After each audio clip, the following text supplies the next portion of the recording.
point and where we will always remind you of three very important things about yourself. You are a beloved expression of God.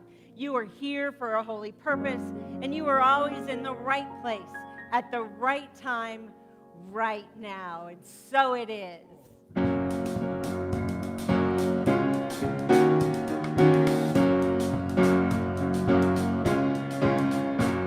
When you hear a voice no one else can hear, but it's clear and loud, oh, it's in your ear, and you finally know what it's time to do.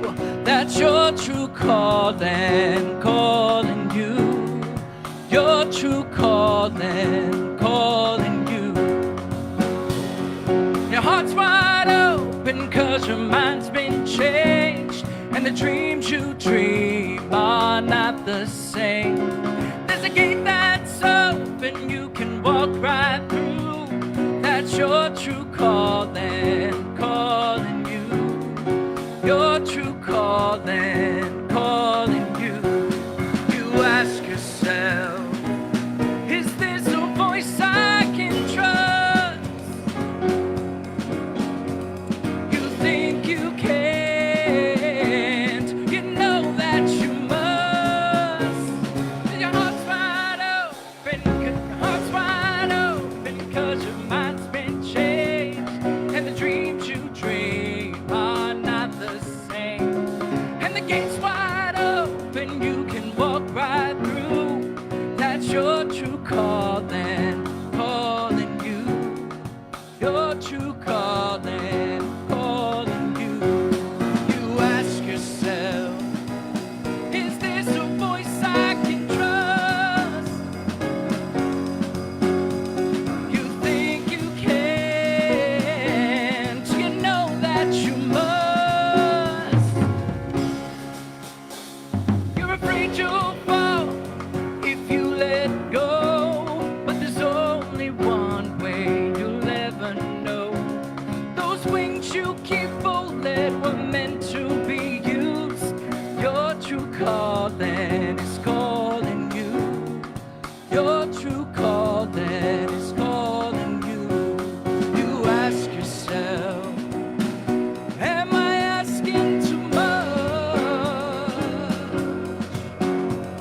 You think you can't, you know that you must. Just trust your own.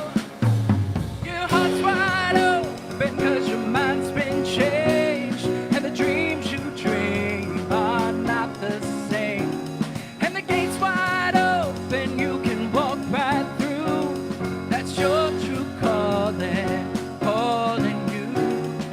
Your true calling is calling you.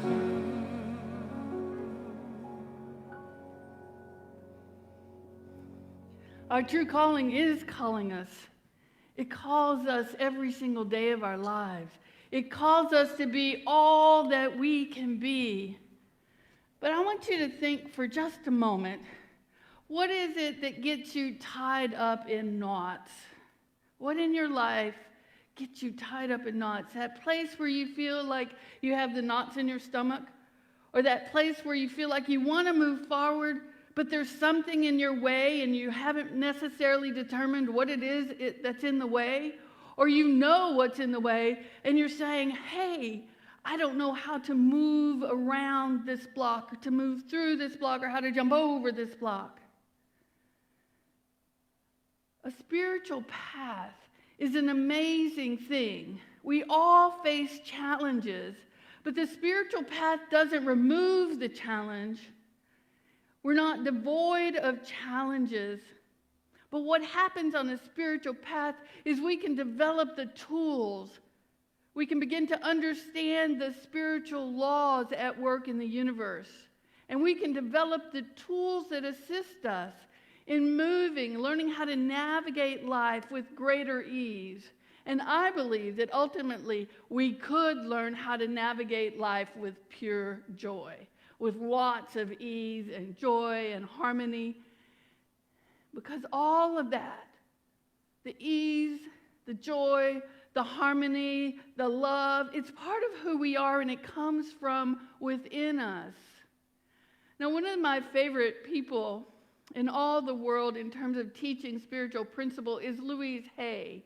I started with her many, many years ago, reading her book and reading her books and listening repetitively to her tapes so that I could begin to embrace the affirmations and actually have them condition my consciousness. And so when I am struggling with something, Louise Hay is one of the people I go back to, and today she's one of the people I want to talk with you about. Louise Hay says that there are four basic categories where our blocks occur, and I want to share those with you today. One is criticism, the other is guilt, another is fear, and another is resentment. Criticism is when somebody perceives you to be doing something differently than they think you should be doing it, and they want to tell you. Criticism is meant to hurt. Now, we'll say, oh, I didn't mean to be critical. But criticism is meant to hurt. It's meant to move in there stealthily sometimes and overtly other times, and to touch that place within us that we feel like we're not good enough. And so if I can lay it in subtly, then I can say, oh, I'm sorry. I didn't mean to hurt your feelings. And yet what's happening is if we're feeling wholeness within ourselves, we're not going to criticize another person. Criticism is one of the ways that we do what's called one-upmanship. If I criticize you and tell you, you should have done it this way, and I'm only telling you this for your own good, it's a way to make ourselves feel better, like, well, I know better than you do. I know more than you do. Criticism chips away at our self-esteem. And typically, whatever we're critical about in another is really something we have not loved in ourselves. Whatever we're critical about in another is typically something we haven't loved in ourselves. Sometimes we have to see it outside of ourselves to go, oh, I do that. One of the things that I do regularly is when I'm driving in a parking lot and I'm looking for a place to park, and somebody's very slowly strolling down the middle of the parking lot. I'm like, will you hurry up? Come on, I want to park. I mean, I have that. That's a critical thought toward that person. That's also my impatience showing up. And then what's going to happen? It won't be long, and it could be that very same trip to whatever store I've gone to. Then I'm going to come out, and if it's a beautiful day, I'm going to find myself strolling down the middle of the parking lot, doing that very thing that I said I was irritated about by somebody else. So one of the things I have begun to do is to watch for what irritates me in other people and to come inside myself, to begin to search and find, well, where am I doing that? How is that occurring in me? Where is that showing up in me? And as I face into that, as I'm willing to accept that I do that, as I learn that I can make a different choice and then take action to do that different choice, I find that I'm less critical. Let's talk a little bit about guilt. I'm sure you've had the experience of guilt. I would be surprised if you didn't. Feel the guilt in that? Can you feel it? It's very subtle. Oh, I knew you were coming, so I made this for you. I thought you would really like it. Can you feel the guilt in that? Guilt is trying to manipulate somebody else to do something that we want them to do without us asking directly. I would really like you to try my dish. I was thinking of you, and I was hoping that you would like it because I want to make you happy. It's very different than, oh, I worked really hard on this, and I thought you would like it. One goes very direct, and one sort of walks around but feels slimy to me. I don't know how you feel, but when I've felt like somebody's tried to guilt me, I feel rather slimy, like I've been slimed, like... Guilt's not fun, and yet many times we've learned to manipulate with guilt. Instead of guilt, we could say, oh, this is my request. This is what I would like. And a request makes a request. A request says, would you please, or I would like you to, are you open to, and then it leaves space for yes or no to come back. Guilt rarely leaves space for a no thank you. But a request, I made this, I would like you to try it. Oh, no thank you. Oh, okay, I'm glad you're letting me know. And then you can negotiate things. Would you like to take a piece with you? Would you like to? And we don't have to manipulate each other. We can honor our own yeses and our own nos, and honor the yeses and the nos of each other. Honor the space that we're in, so we're celebrating the differences that each of us bring to the table, even though we are one. Even in our sameness or similarities, there are those differences that are unique. And so being able to be free of guilt will assist us. And if we're doing something that we don't like that we're doing, we can simply stop it. We might have to catch ourselves over and over and over. Oh, I'm doing that thing again. I'm going to stop right here and right now. Oh, I was about to do that thing again.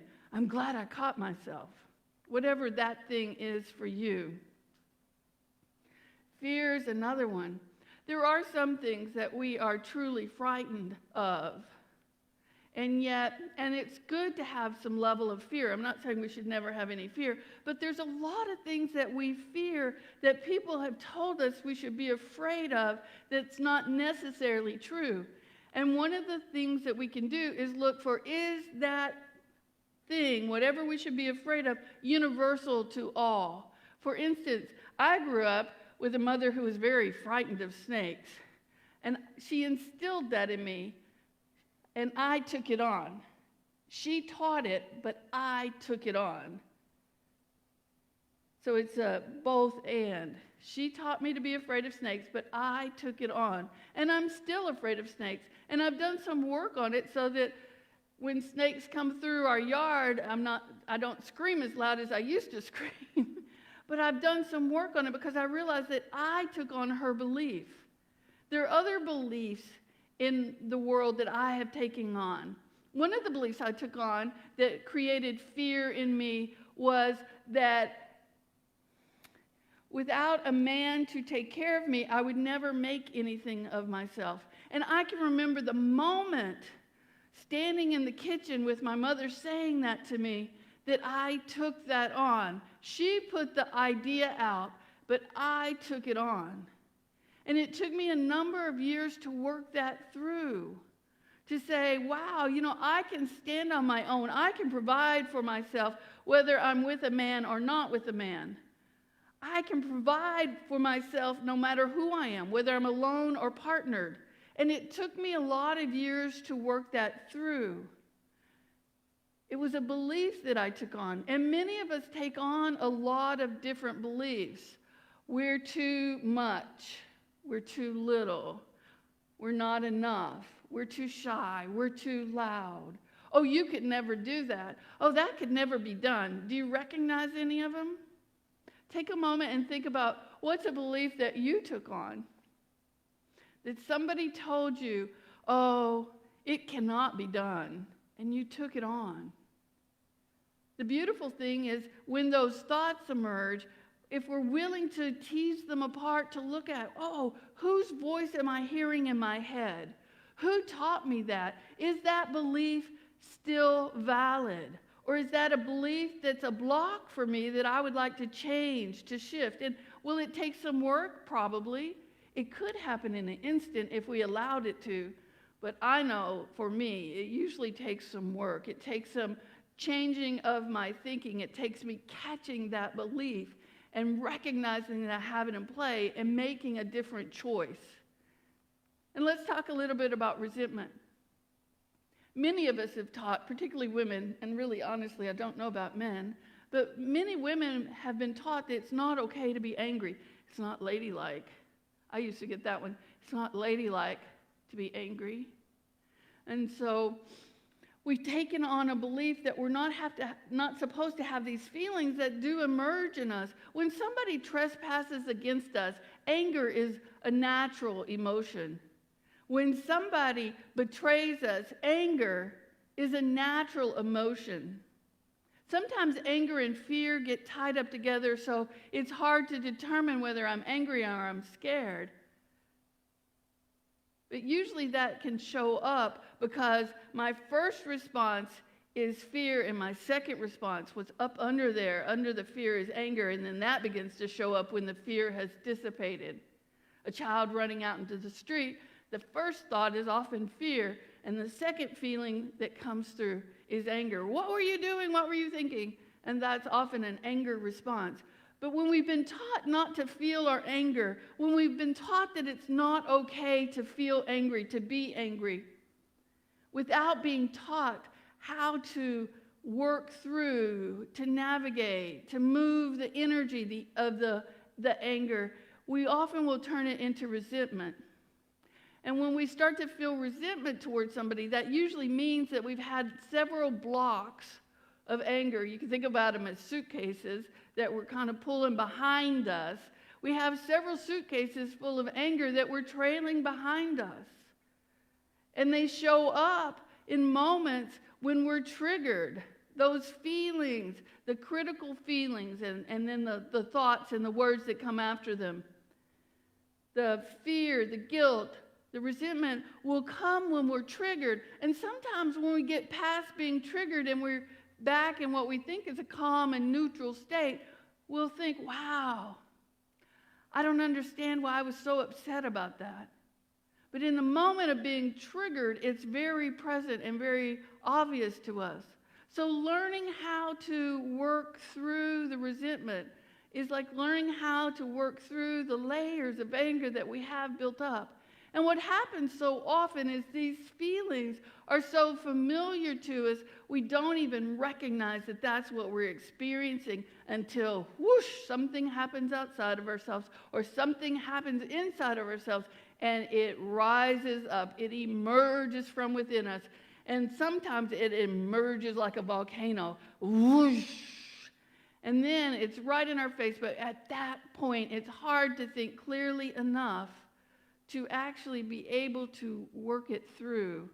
That's a time when we want to do something to dissipate the energy and then begin to ask ourselves questions like, well, where did I learn that? What inside of me that's feeling less than someone else is that tapping into? Where am I not feeling good enough? And I tapped right into that feeling without recognizing it was even there. But something outside of me mirrored something inside of me. How does that happen? And then what do I do? Well, there's a lot of things to do. Louise Hay says that our experiences always reflect our inner beliefs. Our experiences always reflect our inner beliefs. We can literally look at our experiences and determine what our beliefs are. I can look at my experiences in life and determine what my beliefs are. What does that mean? That means I have to take responsibility. And that doesn't mean blame or fault. Oh, that's all my fault. It means, oh, wow, I wonder where I picked up that belief that I'm still carrying within me that's bringing this into my knowingness, my understanding. And what can I do to release that belief? And one of the things I can always do, and it's always available to me, is love myself.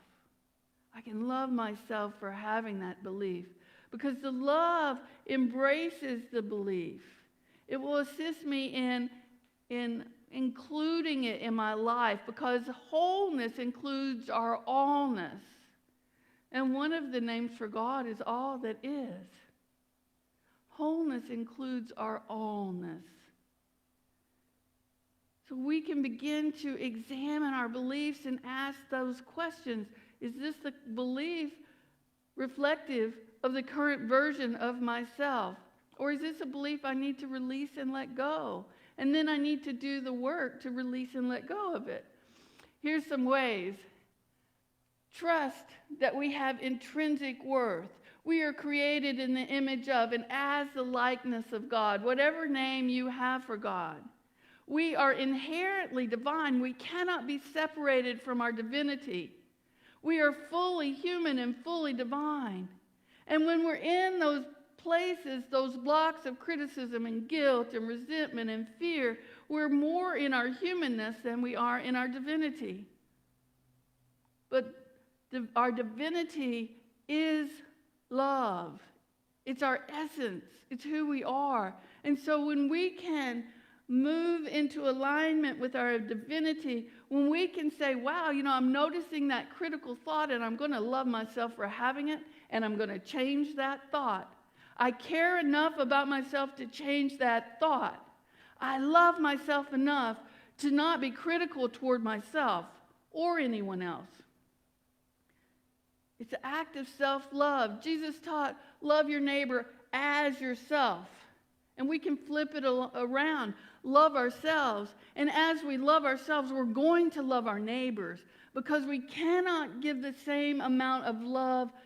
We cannot give more love to somebody than we are having for ourselves. So what we can do is love ourselves enough to work through these blocks. We can trust that we have intrinsic worth simply by being. Our very beingness is worthy. When we were born, we didn't come out going, oh, there's something wrong with me. As a baby, we were being ourselves. We were happy and we were sad sometimes and we were angry and the whole neighborhood probably knew it. And we were hungry and expressed that. We ran through the gamut of feelings. And part of what happened is running through the gamut of the different feelings that human beings have, we began to learn what was considered acceptable and not acceptable in our households. And I'm not banging on our parents because I believe our parents really, truly did the best they could. But there's two parts to it. They put a belief out and we take it on. My mother put out beliefs and I took hold of them.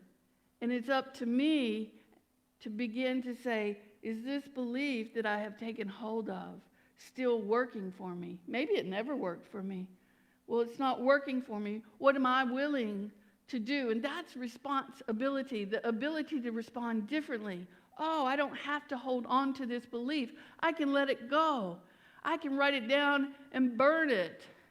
I can write it down a number of times and throw it in the trash every time I think it. I can begin to do activities that assist me from releasing it in my body because I have intrinsic worth and I'm willing to live in that intrinsic worth. I can catch ourselves when we're critical, judgmental, and shift our thinking.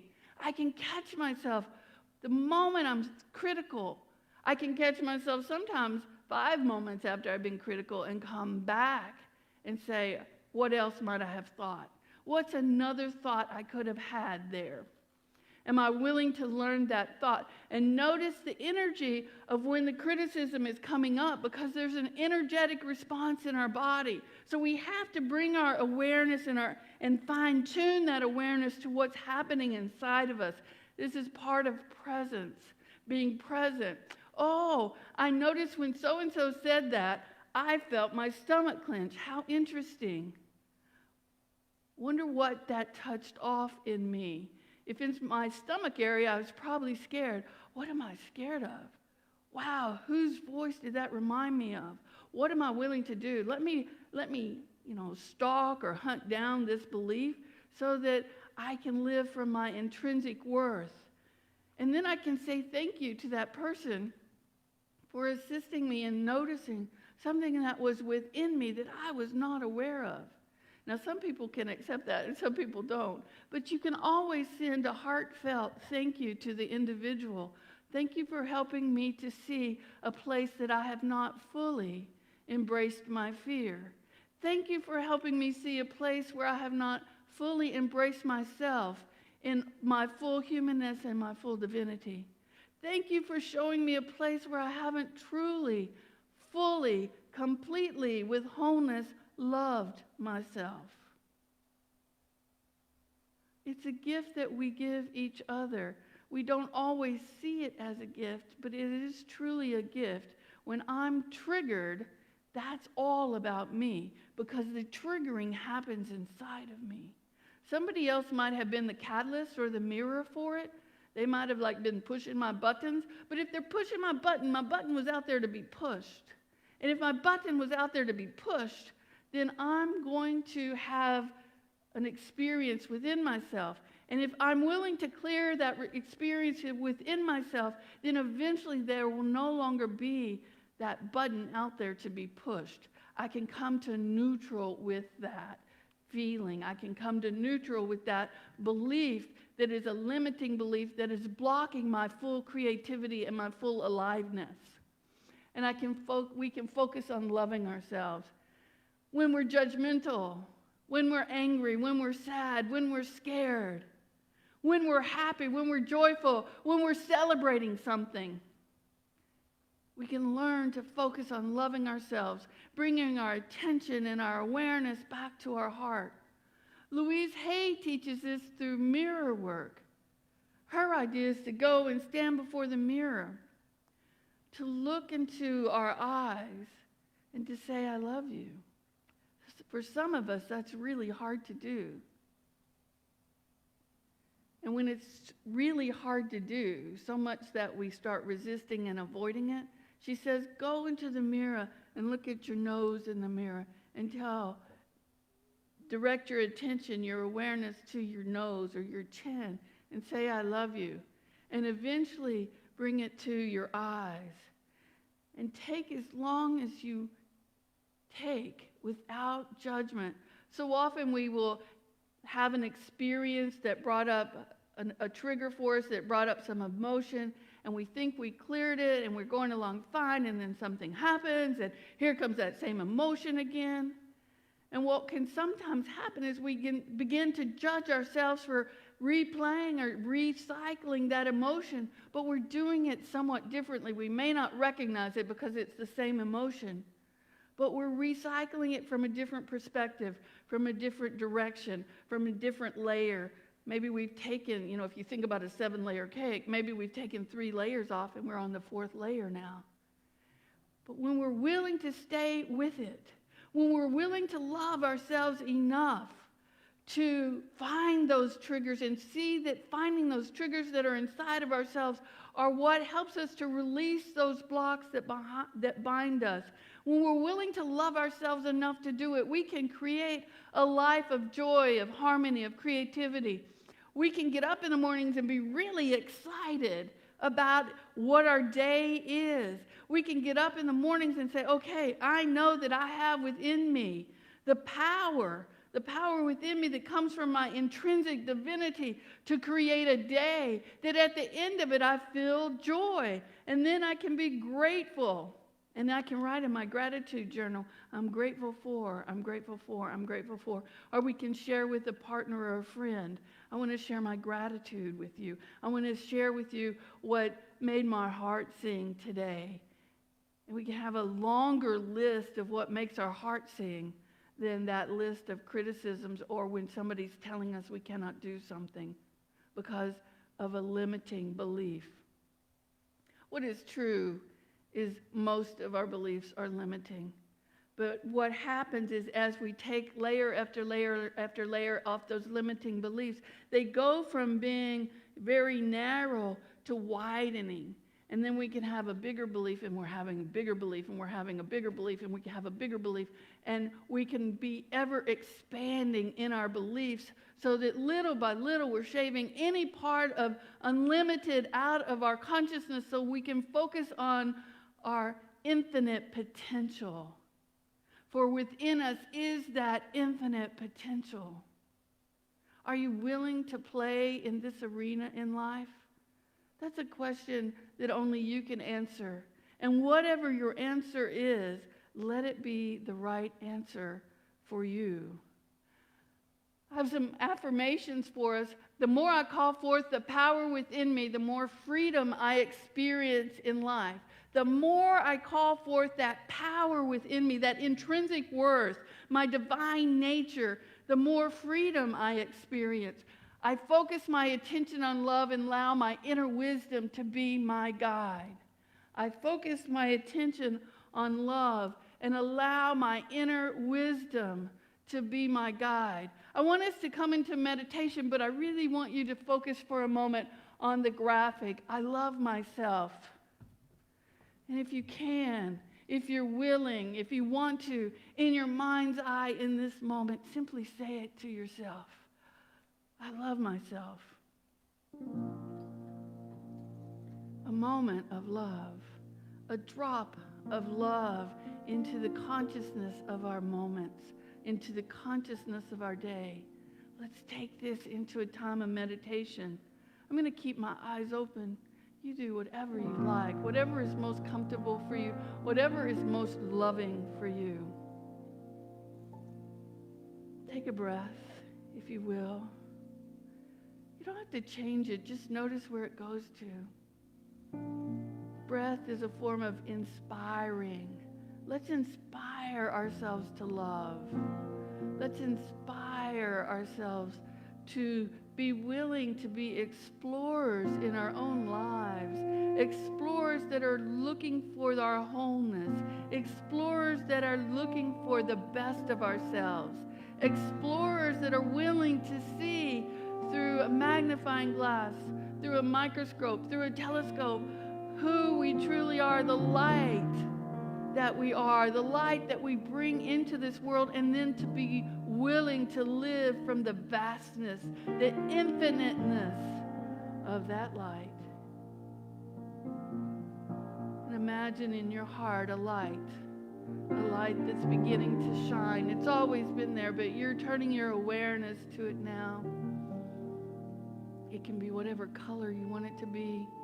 And with each breath in and with each breath out, as your breath becomes the circle of life, let that light flow throughout your life, filling up your body, moving from head to toe and toe to head, streaming through your body, light, which is spiritual intelligence, whatever color that most soothes you, is most pleasurable to you, that is most joyful to you.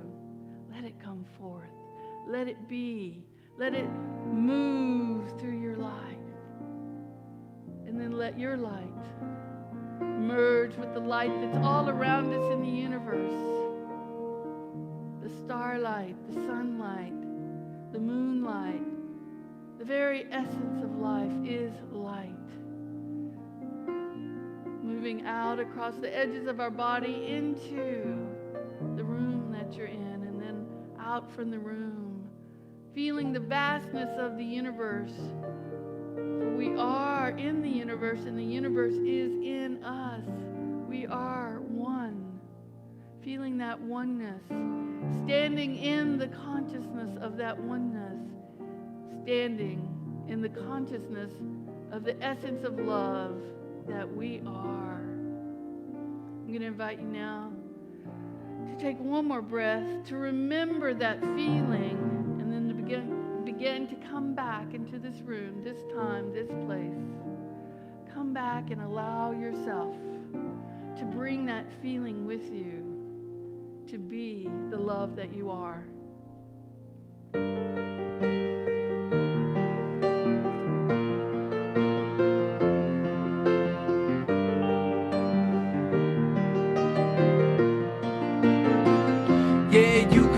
Greatest, you could be the best, you could be the King Kong banging on your chest, you could beat the world, you could beat the war, you could talk to God, go banging on his door, you could throw your hands up, you could beat the clock, you could move a mountain, you could break rocks, you could be a master, don't wait for luck, just dedicate yourself and you gon' find yourself standing in the Hall of Fame.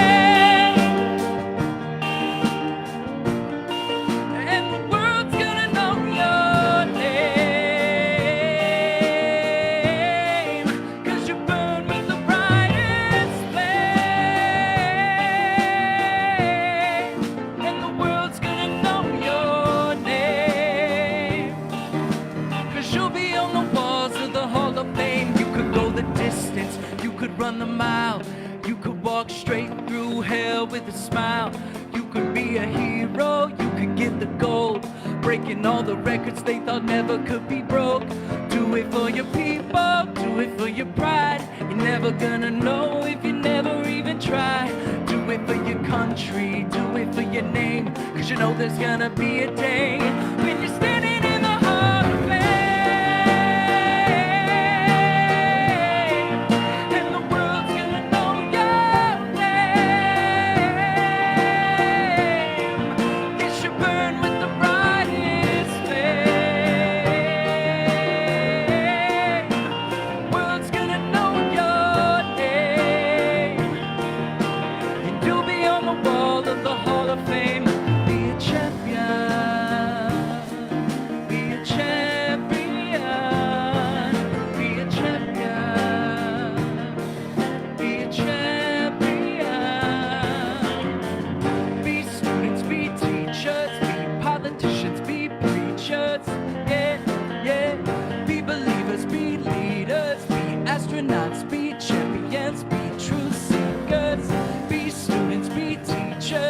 Politicians, be preachers, yeah. Be believers, be leaders, be astronauts, be champions, be truth seekers.